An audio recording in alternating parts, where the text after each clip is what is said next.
Over the last 15 years since I've been investing actively in my own portfolio of investments, mostly stocks and real estate, I've become quite comfortable with investing in general, but cryptocurrency, that's a little bit more interesting. But lately, there's just a lot of really bad advice out there, and not to mention a lot of cryptocurrency scams that's leading people to lose a lot of their hard-earned money. So in this video, I want to share with you the most simple and most practical advice you may ever hear about how to think about investing in cryptocurrency. So stay tuned.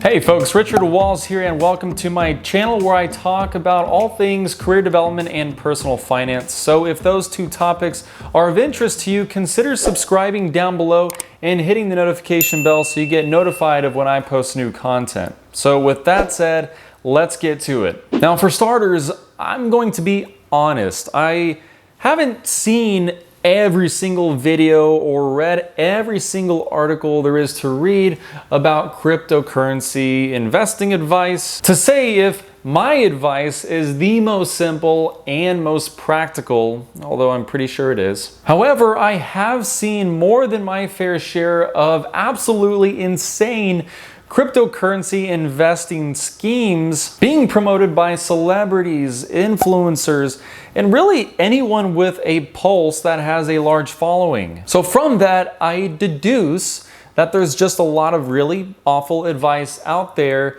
and a lot of promises being made with respect to how much money one can make from investing in any particular cryptocurrency. With that said, the goal of the video is not to tell you which cryptocurrency is the best or worst, nor will I be telling you whether you should invest in crypto in the first place. What this video will give you is, one, a surface level overview of what cryptocurrency is, particularly for beginners. So if you know what it is already, I've included some timestamps down below that you can use to skip ahead to the more interesting parts of the video. Second topic is how cryptocurrency has any value in the first place and what determines value of a cryptocurrency, or really any currency for that matter. And three, how you need to think about investing in cryptocurrency and the realistic expectations you should have if you decide to do so. And all the advice I'm going to be giving today is completely free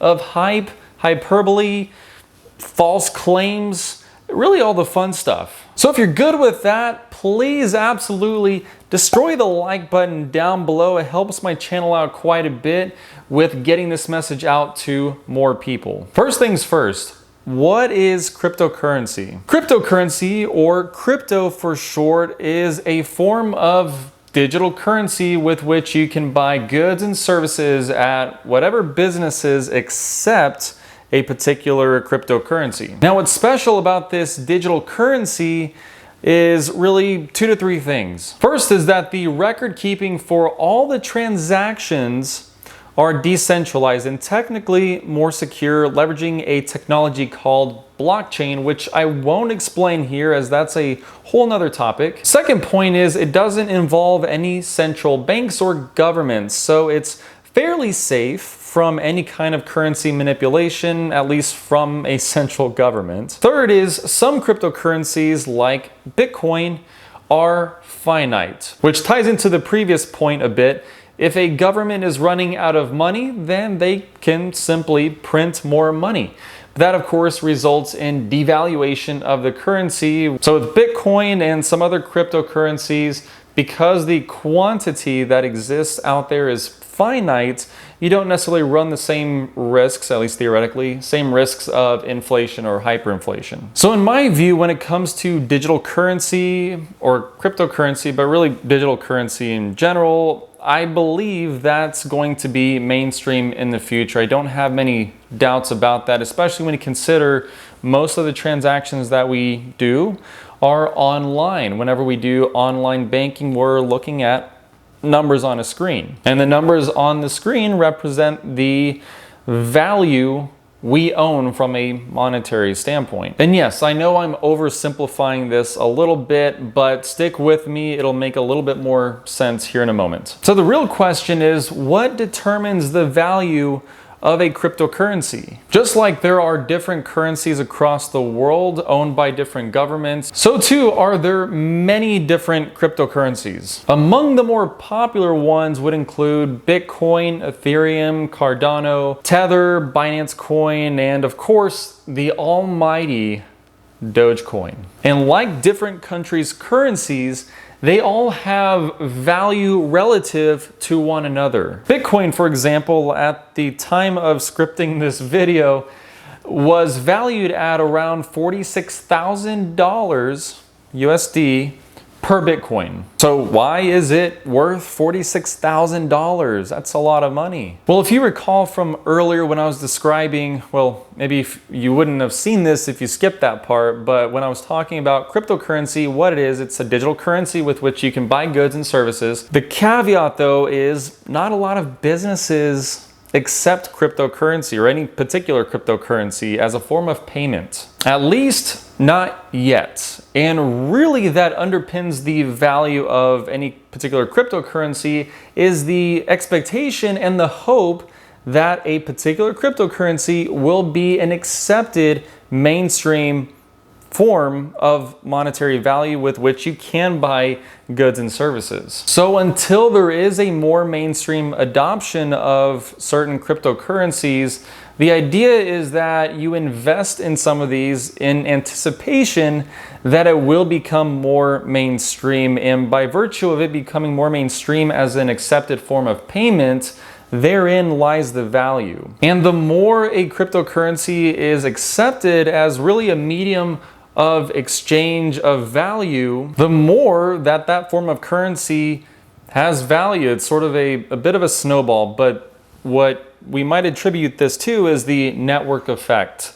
So when you think about how Facebook had their growth as a company, it really was about bringing in users, and the more users you had, the more value, the more inherent value there was in the company, because that in turn attracts more users because, hey, my friends are already on there, my family might already be on there, I'm going to join. And then when I join, my friends that may not be on Facebook currently will also join. And so really that's the network effect, at least in this instance of cryptocurrency, where the more it's used, the more usage there is in society, the more valuable it becomes. It's really not a whole lot different from any currency today. It's the belief that there's value in the US dollar. It's the belief that there's value in the euro or whatever currency, you name it.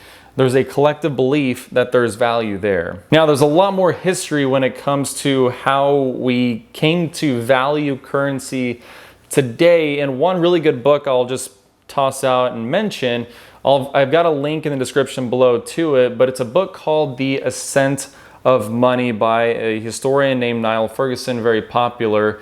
It's a fantastic read. It gives you a lot of historical context on how money got to the point that it is in society today. And that's just going to give you a little bit more context on why cryptocurrency could be valuable in the future. But until the point of mainstream adoption, people will invest in cryptocurrency, and they'll invest in it like any other asset class, where they'll enter a position, they can exit the position and convert to whatever country currency they'd like to convert it to. Now that you know that, what is the best way to think about investing in cryptocurrency? The most simple and practical way to think about investing in cryptocurrency is to consider any cryptocurrency as if it were a startup company, specifically an early stage startup companies for the vast majority of these cryptocurrencies. As of this video, there are approximately 4,000 cryptocurrencies coming in and out of existence at any given point in time. Now, what is most likely to happen, and I would even maybe go farther than most likely, what's almost certain to happen is that most of these cryptocurrencies will fail. Their value will go to zero. Anything you might have invested in some of those cryptocurrencies, you'll lose all your money. And this is not at all unlike what would happen with any startup company. It's a very risky investment. And of those 4,000, I'd also venture to guess that a good percentage of them are fraudulent or scams to one degree or another. Part of the reason is that there's really not a lot of regulation in this space. So while I think cryptocurrencies will be the future, it's also an area of the market or an area of investments that is susceptible to fraud. The pragmatic approach would be to examine some of the cryptocurrencies I mentioned earlier, with maybe the exception of Dogecoin. I don't care how much Elon Musk promotes it.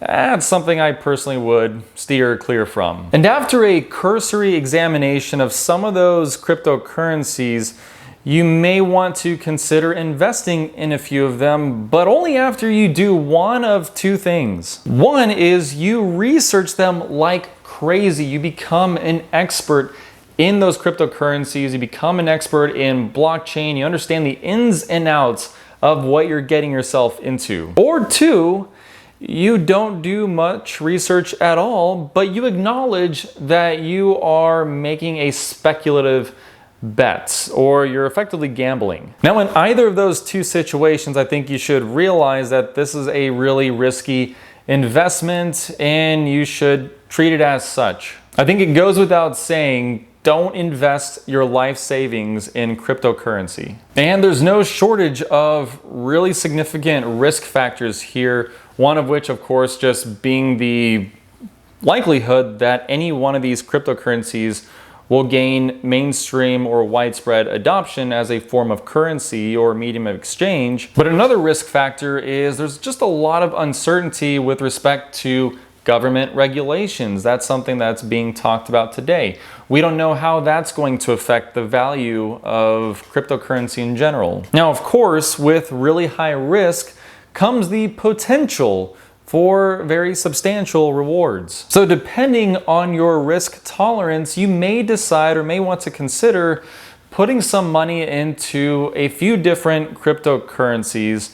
That way you have at least some diversification in what's already a highly risky investment. Alternatively, you may decide not to invest at all whatsoever, and that's okay. Just because everyone seems to be talking about cryptocurrency and it's all the rage, doesn't mean you have to invest as well. Especially if you're risk averse or you feel like you just don't know enough about crypto or blockchain, at least enough to make an informed decision that you can be comfortable with. So there's no need to force yourself into it. If you do decide to invest, there are a few platforms that I'd recommend you check out first. These are some of the more popular or notable ones. You've got Coinbase, Gemini, Binance, Robinhood, Webull, and SoFi. And there's a handful more, but I believe these are the most popular. May make a video in the future comparing some of these platforms, so if that's something you want to see, make sure to let me know in the comments or hit the like button if you haven't hit it already, but do also let me know in the comments below if that's something that's interesting to you. At any rate, let me know down in the comments below what your position is on cryptocurrency investing and how you view the risk-reward profile. And of course, feel free to post your favorite cryptocurrency or favorite cryptocurrency investing platform. I'm sure I'll get a lot of passionate opinions and responses down below, but I think that makes for a lot of really fun and engaging conversation. So with that said, thank you for watching, and I'll see you around.